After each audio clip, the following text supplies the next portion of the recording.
Tēnā rā tātou e te whānau, ngā mihi mai oha ki a koutou katoa, ko tai mai nei, tai mai moata nei ki te whakarongo ki tēnei kōrero, te kōrero o te wai. Thank you, Anya. Thank you, the Creative Mornings team, for welcoming me along. Thank you all for coming out nice and early, for sipping your tea and coffee to get you going, and hopefully learn some things and take away some stories today. So, water.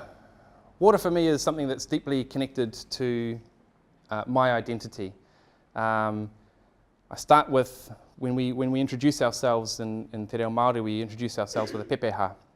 And the pepeha is our relationship, our connection to the environment. So our environment identifies who we are. So one of the questions we also ask is, ko wai koe? You know, who are you? If you actually break that down, wai being water, you're really asking, from whose waters do you descend?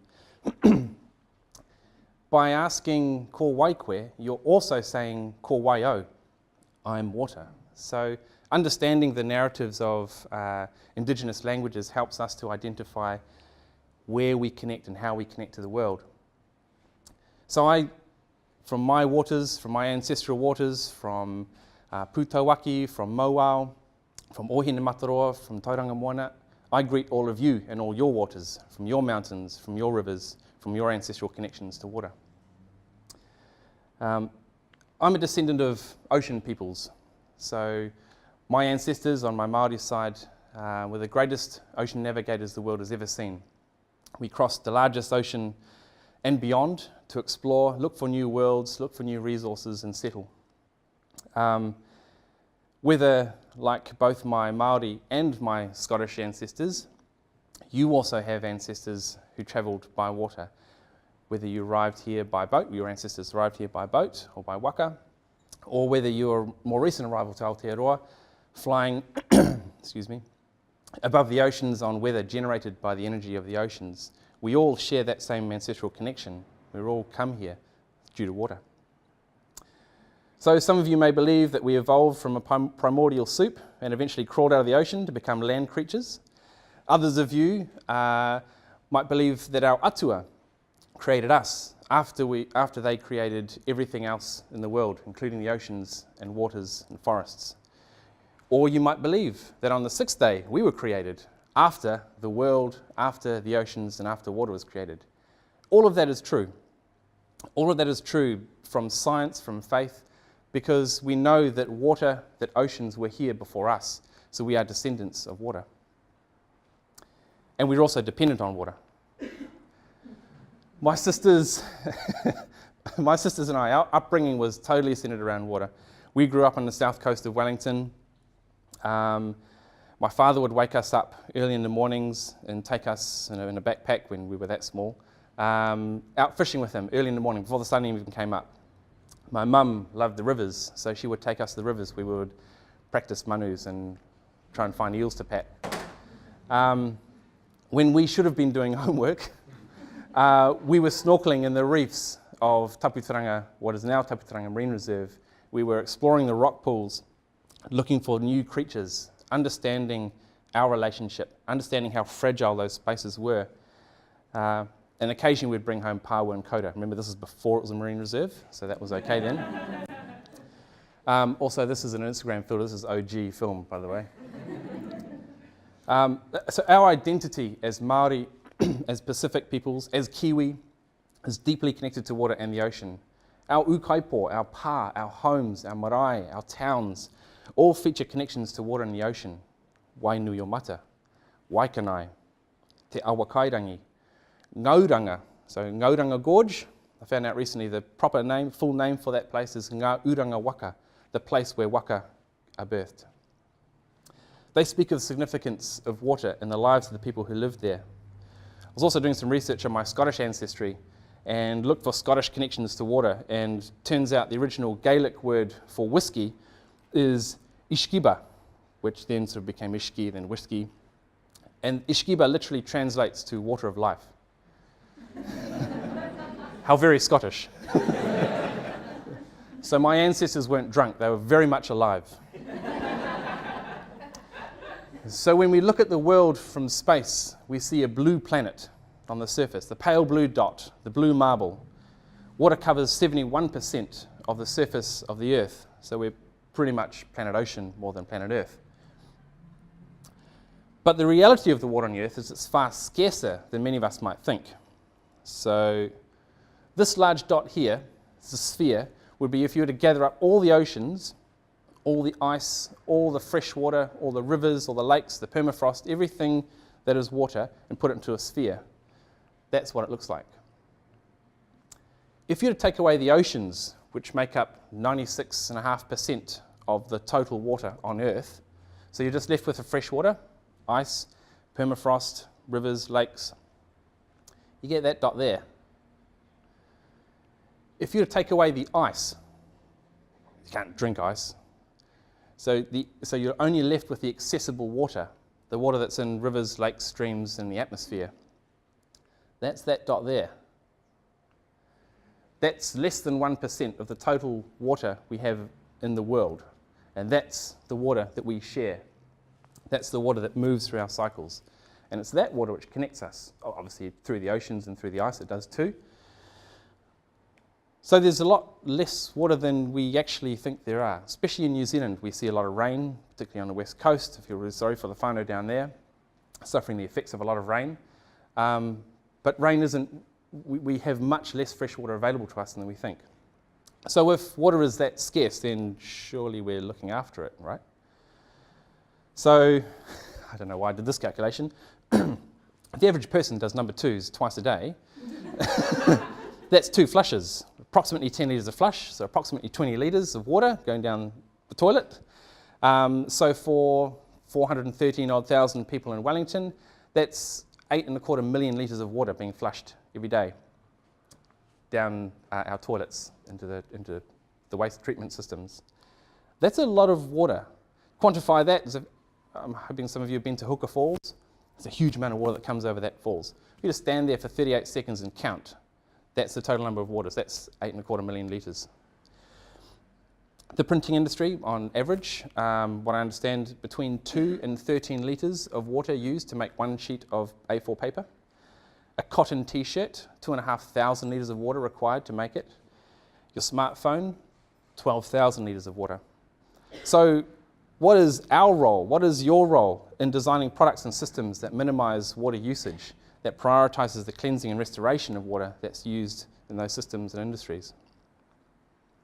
When we talk about our carbon footprint as a way to understand how much damage we're doing, we also need to think about our water footprint and our activities and how much impact we're having on water. What looks after this water? Who looks after this water? How will the water be accessed? What could be deprived if you take this water from here? What happens after it's been used? How is it being treated and how is it being respected? For Indigenous peoples, our water is our identity. Our relationships to water are not only solely physical, they're spiritual, they're emotional, they're ancestral. When water is desecrated, our identity is desecrated too. If we are prevented from connecting to our waters through legislation, theft, pollution, acts of colonisation, the ability to connect through time to our elders, the ability to practice and maintain traditions and rituals, and the rights to sustain ourselves are prevented. Climate change is a huge threat to Indigenous peoples, but we are resisting and challenging the threats head on in ways that honour and respect our ancestral connections to the environment and to water. Climate change presents a huge challenge to and risk to life, to all life on Earth. We're going through a mass extinction right now. Much of it is caused by pollution, redirection, or devastation of available clean water and oceans. Melting ice caps, sea level rise, salination of aquifers, water scarcity, more powerful storms, all of this is connected to water. If we don't address climate change with absolute urgency, the very thing which gives us life will take life away.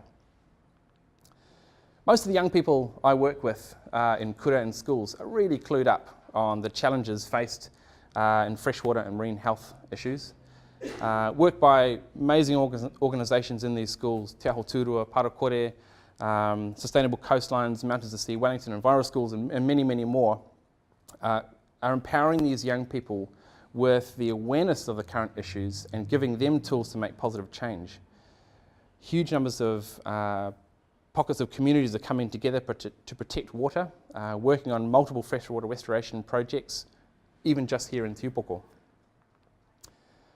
So if 70% of the oxygen we breathe comes from the ocean, all water eventually connects to the ocean. We are 65% water, more water than anything else, more than bones, more than hair, more than skin. Water connects to every part of this space on this planet. It is moving constantly. It's in the room here with us at the moment, sometimes fast, sometimes glacially slow, but it is always moving through its journey to nourish and sustain life. So through our ancestral connections and through the movement of water, we are all connected by water. We are connected to people we haven't yet met. We are connected to people we may not ever meet. We're all connected through water and through oceans. So it is upon us as creators of these systems of devastation to cease those systems and design ones that honour and respect water so that we honour and respect each other. So how do we start? Well, first we need to connect to water. Go to it, listen to it, learn from it, understand what it needs. Take your young people, take your old people with you, share the journey of connection, learn and experience together, gaze in amazement and wonder at the beauty of water, and be humbled by the complexity, the vastness, the power, and the beauty of it all. Ask others about their connection to water. Get to know how you share your similarities through water and share your stories with them.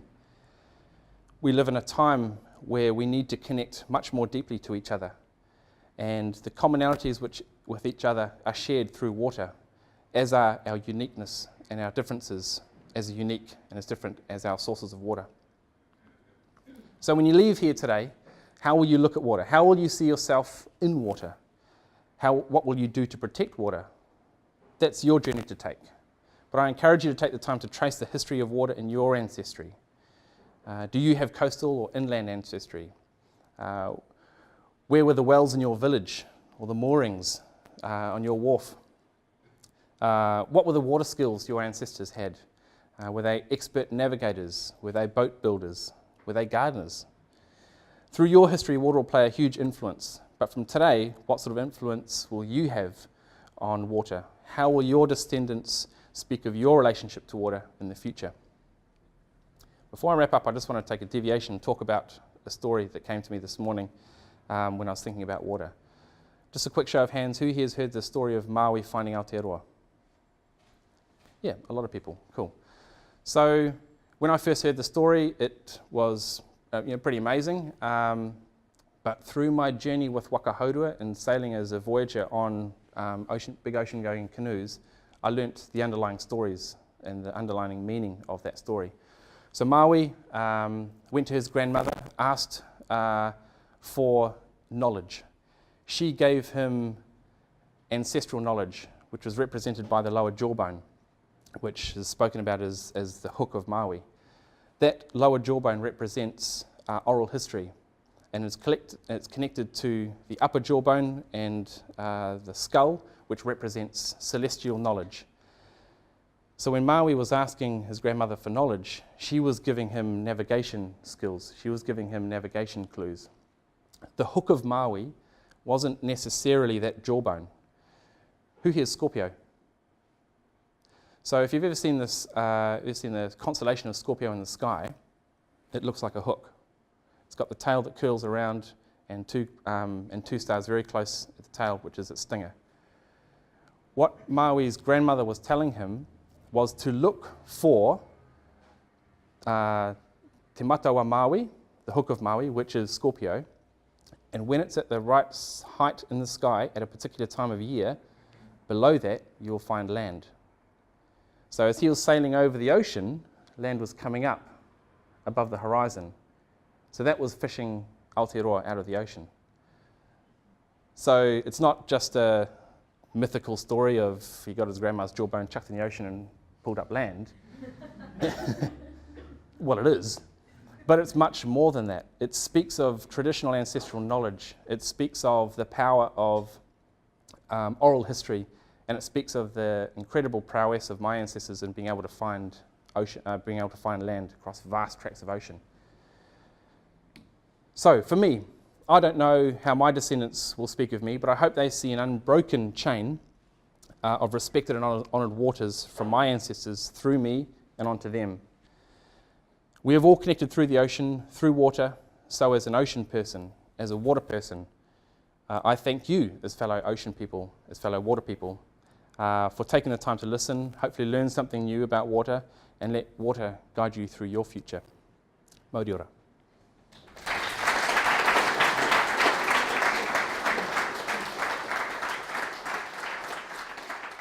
So Pacific voyaging and ocean navigation is a reviving art, and I've been fortunate to be invited to be part of a crew on 2 waka. So we are learning, as a group of us, we're learning traditional skills of ocean-going navigation. So this particular voyage we sailed from Auckland up to Norfolk Island, which is like halfway between here and New Caledonia. And we used that opportunity to practice our skills of ocean navigation. So we had trainee navigators on board, like Te Kaha here. That's not me, he kind of looks like me, eh? It's the beard. He was learning the skills of how to be a navigator. So looking at the stars, looking at the swells, the winds, looking for clues in the environment to understand, are we on track to arrive to this like literal rock in the ocean. It's been an incredible experience, and I'm looking forward to some journeys in the future. In a couple of months, potentially, we're sailing up to Rarotonga, and in 2020, we're sailing from Aotearoa up to Hawaii. So, yeah, pretty incredible. So there's no technology. There's plenty of technology on board, but we don't use it. So we look at the movement of the stars, the sun, the rising and setting of the sun. Look for all sorts of different indicators to tell us, are we on the right track? And we got there. What was crazy was this was the morning, so this was probably about half an hour before we arrived there. My role on board is crew, but also as the media person, so I take all these photos. On the morning of the 5th day, we woke up and everyone was just dead quiet, straining, looking at the horizon, looking for the sign of land. And if this is the waka here, land was right there. Like we weren't just, oh, it's over there, we just overshot it, you know. We were spot on, directly dead ahead of us. It was right there. Yeah, it's incredible. No. No. Me personally, plenty of times. No, there's been, this particular journey up to Norfolk Island was beyond challenging. We had 80% cloud cover the whole time. So when you're looking to celestial bodies, stars, sun, moon, when you're looking for those things to guide you and they're not there, that was a real challenge. But we got glimpses often enough, particularly at sunrise and sunset. So we knew where the sun was supposed to be setting, so we knew then what our bearing should be in relation to where the sun was setting. We got glimpses of that, and glimpses just every now and again through the clouds, and we were able to then lock in on ocean swells, which are pretty consistent. So if the sun's setting here, we know we should be pointing this direction, so the swell should be coming like this. And we just stay on that swell for 4 hours until we see the next little indicator for, briefly. Yeah, so there was no chance of getting lost. Yeah. Great question, I hadn't prepared for that. Sustainable coastlines is definitely a great place to start. Coming up into winter, in term 2 and term 3, there's a real focus on freshwater restoration, so there'll be a lot of planting events happening. Likewise, there are a lot of community events which you'll probably find through like Greater Wellington Regional Council Facebook page, which they connect to and connect with the community. Facebook's a really good tool for that, actually, as you find little networks and connect to them. There could be local, I'm not sure where you live, but there could be local groups which are doing plantings next to the streams, so Waifetu, or doing beach cleanups. Yeah, there's plenty of groups out there, it's just trying to find them, yeah. Maybe use the small flush would be one little start. I think there's a number of things, and technology exists out there to help us minimize these things. I think it's really important to ask questions. So if you are purchasing an item of clothing, asking how much water is used in this process, looking for organisations that support the the cleaning and reticulation of water within their systems, so it's not just in and polluted out.